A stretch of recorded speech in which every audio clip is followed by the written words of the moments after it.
Assalamualaikum warahmatullahi wabarakatuh. Halo sahabat semuanya, apa kabar? Semoga sahabat semuanya tetap dalam keadaan sehat walafiat. Pada kesempatan kali ini saya akan mencoba membahas tentang guru menjadi guru efektif pada abad 21 ini, dimana sekarang kita hidup di abad 21 ini, sebuah abad yang sangat luar biasa, abad yang dipenuhi dengan kemajuan teknologi dan informasi. Kemajuan teknologi dan informasi telah merajalela dan telah merasuki sendi-sendi kehidupan kita. Kemajuan teknologi dan informasi ini tentunya bisa berdampak positif dan juga bisa berdampak negatif. Bagaimana caranya agar kemajuan teknologi dan informasi ini berdampak positif bagi siswa-siswa kita? Tentunya kita harus bisa mengambil tantangan ini, kita harus bisa mengatasi tantangan ini sebagai peluang untuk bisa maju ke depan lebih baik lagi. Ada tiga keterampilan yang harus kita sampaikan, yang harus kita persiapkan untuk anak didik kita dalam menghadapi abad 21 ini. Yang pertama adalah keterampilan hidup, keterampilan yang meliputi tentang karakter siswa, keterampilan yang meliputi tentang kepribadian siswa. Bagaimana siswa kita bisa beradaptasi dengan lingkungan dengan baik, bagaimana siswa kita bisa fleksibel, bagaimana siswa kita bisa mengatur dirinya sendiri, mengatur waktunya, mengatur dirinya sendiri untuk bisa mengembangkan potensi dirinya sendiri, bagaimana siswa kita bisa memimpin, bagaimana siswa kita bisa bertanggung jawab. Hal-hal semacam ini yang harus kita tanamkan kepada siswa pada abad sekarang ini, sehingga siswa kita menjadi pribadi yang kuat, yang dapat memanfaatkan teknologi menjadi hal yang positif. Yang kedua adalah keterampilan dalam menggunakan teknologi itu sendiri, di mana siswa kita harus diajarkan bagaimana teknologi ini bisa berdampak positif bagi dirinya, sehingga tidak menjadi teknologi menjadi bumerang. Siswa kita terkesan hanyut dalam kemajuan teknologi dengan main game sehingga waktunya habis untuk bermain.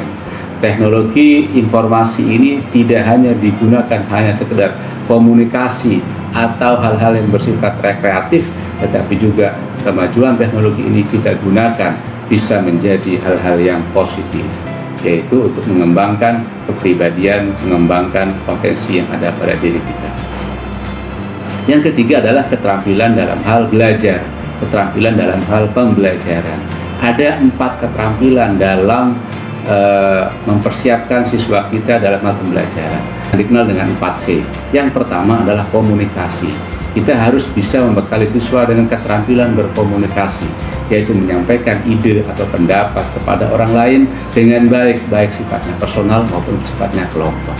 Ini yang harus kita tanamkan. Siswa kita harus dilatih untuk berbicara, siswa kita harus dilatih untuk menyampaikan idenya di depan umum, tidak boleh takut, tidak boleh malu, harus dilatih. Yang kedua adalah keterampilan dalam berkolaborasi, artinya bekerja sama dalam sebuah tim untuk mendapatkan untuk menggapai sebuah tujuan. Karena ke depan kita tidak mungkin hidup sendiri, siswa kita tidak mungkin hidup sendiri. Kesuksesan itu bukan kesuksesan pribadi, tapi kesuksesan itu diraih dengan tim, dengan sebuah kelompok. Karena itu perlu belajar untuk berkolaborasi, bekerja sama dengan teman, sehingga tidak bersifat egois, tidak bersifat main hakim sendiri, dan begitu seterusnya. Yang ketiga adalah creativity. Siswa kita harus diajar untuk bersifat kreatif, bersikap kreatif. Jadi menciptakan ide-ide baru, inovatif, menciptakan ide-ide baru, menghasilkan karya-karya baru. Sehingga guru harus memfasilitasi siswa untuk berpikir tidak outbook, tidak hanya apa yang ada dalam buku, tapi harus keluar dari buku, bisa mengambil pandangan-pandangan orang lain dan bisa mengambil referensi dari luar, sehingga siswa memiliki ide yang kreatif. Dan yang keempat adalah critical thinking dan problem solving. Siswa harus diajari untuk berpikir kritis dan berpikir untuk menyelesaikan masalah. Siswa tidak gampang menerima informasi begitu saja, tapi harus mengkritisi, harus mempertanyakan ulang dari mana, bagaimana, kapan, siapa, dan begitu seterusnya. Minimal ada 5 W dan 1 H, ya. What, who, where, why, dan how. Ini yang harus kita persiapkan, harus kita tanamkan pada siswa untuk senantiasa berpikir kritis dan problem solving. Artinya masalah yang dihadapi oleh kita itu bukan sebagai hambatan, tapi justru sebagai peluang, dan kita harus mencari jalan keluarnya. Kita harus berpikir solutif, berpikir untuk mencari penyelesaian. Ini beberapa tantangan yang harus kita siapkan untuk menghadapi abad 21. Karena itu, karakteristik guru dalam mengajar siswanya pada abad sekarang ini minimal ada 3 kriteria, ada 3 karakteristik. Yang pertama adalah guru menjadi pembimbing. Guru harus menjadi fasilitator bagi siswa. Jadi pembelajaran berpusat pada siswa. Siswa yang kita maksimalkan, siswa kita berdayakan, siswa kita tingkatkan potensinya, memberikan keluasaan kepada siswa untuk mengakses informasi sebanyak mungkin, sehingga pembelajaran berpusat pada siswa. Guru hanya sebagai fasilitator, guru hanya sebagai pembimbing, guru hanya sebagai pengarah, guru hanya sebagai pengawas saja.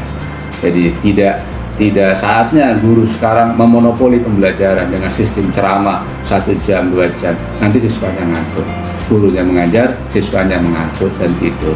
Nah, jadi sekarang saatnya kita harus memberikan keleluasaan kepada siswa untuk belajar sendiri, untuk mengakses informasi sendiri, dan guru hanya sebagai pembimbing dan fasilitator.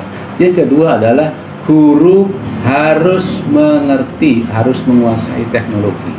Jadi saat ini guru jangan sampai kalah dengan siswanya dalam hal teknologi.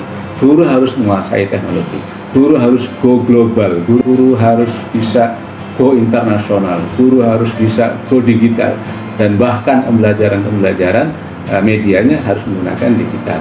Jadi harus lebih banyak menggunakan media digital teknologi, sehingga di samping pembelajaran menarik, lebih cepat, dan guru tidak kalah dengan siswanya, dan sehingga siswa juga akan respect dengan gurunya. Yang ketiga adalah guru harus bisa menghubungkan siswanya dengan dunia luar. Guru harus bisa menyiapkan siswanya dengan kebutuhan di luar, sehingga siswa tidak hanya belajar di kelas begitu saja, tapi dia tahu dengan kebutuhan dunia luar seperti apa, sehingga apa yang dipelajari oleh siswa itu dapat bermanfaat bagi siswa di kemudian hari di masa yang akan datang, karena sesuai dengan kebutuhan di luar. Untuk itu, dalam pembelajaran abad 21 ini, guru mestinya mencari model-model pembelajaran yang aktif, pembelajaran menarik, pembelajaran menantang, pembelajaran yang efektif. Artinya model-model pembelajaran yang melibatkan siswa aktif, seperti umpamanya model pembelajaran problem based learning, atau cooperative based learning, atau collaborative based learning, atau contextual teaching and learning (CTL), dan begitu seterusnya, sehingga pembelajaran dalam kelas bisa lebih menarik, bisa lebih aktif, bisa lebih efektif, dan anak-anak juga akan senang karena gurunya mengajar dengan baik. Saya kira itu mungkin terkait dengan pembelajaran dan guru di abad 21 ini beserta tantangan-tantangannya. Kurang lebihnya mohon maaf. Wa'alaikum. Wassalamualaikum warahmatullahi wabarakatuh.